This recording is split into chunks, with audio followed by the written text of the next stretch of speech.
Hi, my name is Grace Baroni, and welcome to Conversations with the ERC5. Today, I am delighted to have with us Tammy Crochiere from Premier Group Real Broker. Tammy, welcome to the podcast. Thank you, Grace. Thanks for the invitation. I am just so excited. Me This too. is great. Let's talk real estate. But before we delve into this, tell us how you came to become a realtor. Share your journey with us a little bit. Give us some background. Okay, I love doing that. Well, it all started with media sales. I was in media sales for 11 years. I've done television, I've done radio and sales for both. I also did a little bit of print advertising with Valpak at one point. And it was right before COVID. I left my job at 22 News, and I was looking for something to do. I was actually interviewing for radio.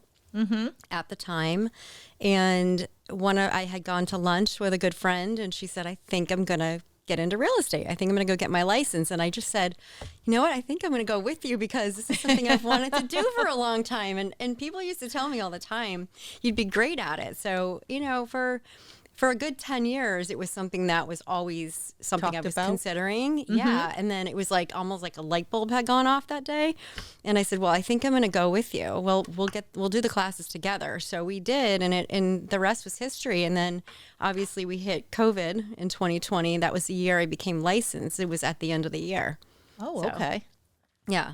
And then we came out of COVID, but wow, what a real estate market we had. Oh my goodness, it was crazy. And at the time, I actually got the job at, it was actually WMAS at the time. So I was working in sales for them, and I was licensed in real estate. And in my first official full year, I sold 19 homes while I was working full-time in radio sales. So it was a good year for me, yes. I learned a lot. I had great mentors at the time, and I, very thankful for them because I learned a lot, and every transaction was so different, so unique, had a lot of complicated ones. So with that, I gained a lot of experience, and then I became a certified mentor after my first year because of all the experience I gained.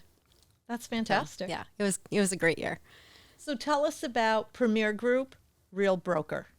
So I actually joined the Premier Group in my second year, I believe it. Yeah, my second year in real estate. It was a small team that I had. We were called the Agent Shop, and we joined forces with the Premier Group in 2022. And it's a mega icon team. We're national. We are in 20 states and 38 markets right now. And we actually just moved over to Real Broker. We were at EXP, and we officially were announced that we've moved over to Real Broker. And we took about 200 agents over with us. So it was very, very exciting. Very exciting. Yeah. 200 agents. Yeah. So we're excited. That's amazing. We've come a long way, and Premier Group is now an LLC. So, it's business, and we're doing well. We're growing. We continue to grow. We're the #1 mega team in the United States right now. So that's fabulous. Yeah. So you've seen continued growth this whole time. What do you think of the current market? The current market, well, it's very interesting. It's very interesting. We are not in the COVID market anymore. Some people think we are, but we truly are not. But it's interesting because I've been very, very busy. I had a very busy year last year as well. And I saw a shift in November. It was right after Thanksgiving. So, I saw houses starting to sit on the market a little bit. And there weren't really an influx of buyers like there were.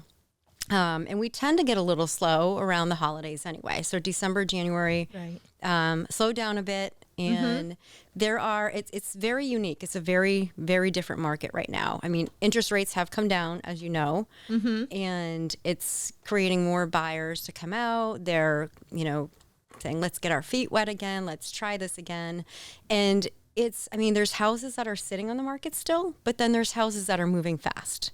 So, for instance, I've got a house that's sitting right now, and I've got a house that I put on the market, and one day I had 4 offers and they were all over asking. So it's still competitive, but with that being said, it's all about pricing it right. There's a lot of different things that can happen. It's just having those conversations with the sellers. We're not in COVID market anymore, and having the tough conversation and explaining to them that when we're pricing your house in terms of where we want to list it, we're actually doing a deep dive into the MLS, and when we're doing the comparables, and we're making sure that we're taking all of the criteria: how many bedrooms, how many bathrooms, what's the size of the home, and what's the acreage, and obviously what's the condition. Right. And that's what we're doing, and we're really doing an overall market analysis that's very, very detailed, and providing that for them, because and then that also having the conversation with them that when buyers are looking for a home, they're looking for a home similar to yours. If it's priced down here and you're priced up here, then the buyers, it's going to sit. So a lot of times it is having difficult conversations with the sellers, and when it sits for a while, they do understand. They get it. Of course. So, yeah. You're the homeowner, and you go to put your house on the market, and all you think about is, well, but my neighbor last year got so much for their house, and why shouldn't I be getting that amount, and why shouldn't it go quickly? What do you mean I have to, Exactly. Yeah. Exactly. It's So with that difficult. too is when the market changes, a lot of times when we're doing comparables, typically you want to look from 6 months back, but now that the market has changed a bit since November, you want to kind of, we show them 6 months back, and then we show them 3 months back, and even 2 months back sometimes, because you want to show them the difference and how things have shifted, so that you're being completely transparent with them, and that they know what the market's doing. So. It's educating the customer. Exactly. Helping us to make the best decisions. That's important. And just guiding us in the process. Mm-hmm. And hopefully we all listen to you. Yes, I know. And then that makes for a much easier easier. experience with the whole placing it at the right price and everything else. Right. So what do you do with agents who were here during, that high market where you would put a home out there and you'd have 3 or 4 bids on it? And now that things are leveling off, how do you keep them motivated and focused as a mentor? Mm-hmm. What are some of the struggles that you see, and then how do you overcome those? Well, it's having the conversations with the agents, and yes, they do get discouraged sometimes because it's a slower market, but it's keeping them motivated. I hold a team meeting every Monday. I'm a team leader as well for the team on the Massachusetts and Connecticut side. And every Monday I show a motivational video and get them pumped up. And it helps. They love it. They love it. It gets them thinking about things. It's having the conversation that this is your business. You're the CEO. You're the CEO of your company. You have to get up every day and you have to run your business. So what are you going to do to run the business? If you're working for an organization, you're showing up for your boss every day. You want to make them proud, and you want to make sure you're doing your job. So it's just like, it's the same thing, but you're the CEO. So you want to make yourself proud. So you have to show up to work every day. And whether that's cold calling, whether that's reaching out to your sphere of influence and staying connected with them, and just, it's showing up every day. That's really what it's all about. And they do. They're getting better at it. And then obviously we provide leads for the team as well. So that helps. That helps a lot. Well, it's great to have a mentor, because we all know that, you're the realtor, and how well you do is all dependent on how much you put into it. As you said, right? This is your business. You're the CEO.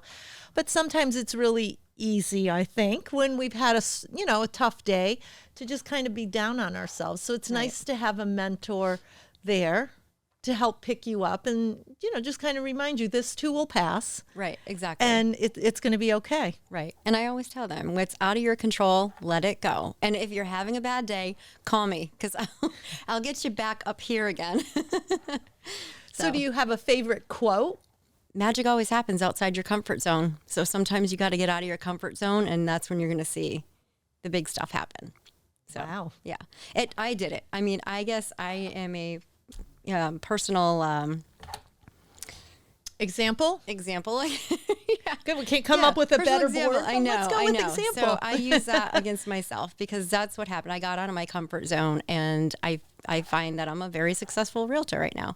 So it helps. And loving it. Mm-hmm. And loving it. And yes, loving I it. love it. I love what I do. You know what I love about the real estate market is that longer than that, 30 years ago, a long time ago when I was a realtor, they always were really good about getting the teams in front of motivational speakers or, just to inspire and to keep you motivated. Right. And, just going forward. My favorite quote was Zig Ziglar. I thought he was hysterical. I love that man's energy. But he had always said, well, somebody says no to you, then you go on to the next person. Right. And you just say, exactly. Well, thank you for that. No, I've got 97 more to go and I'll get a yes. Exactly. It's so true. But he delivered it with such optimism that you would get that yes. Just keep on asking. Yeah. Never get discouraged. That's what I always tell my agents too. Don't ever get discouraged. So easier said than done. But I'll remember that the next time something isn't going my way. Where's Tammy? I've got to call her and just get a little inspiration from her. Yeah. So what do you see happening in the real estate market? What's the future look like? I really think interest rates will continue to come down. The conversations I hear is that come spring, April or May even maybe. And we're in election year too, so you never know. Right. But the talk is that the interest rates will come down again. I don't think they'll ever get back to 3. Who knows? We'll never. We don't know. Chances are we won't see that again. And we don't want that kind of calamity to fall upon us to bring them down to where they were. Exactly.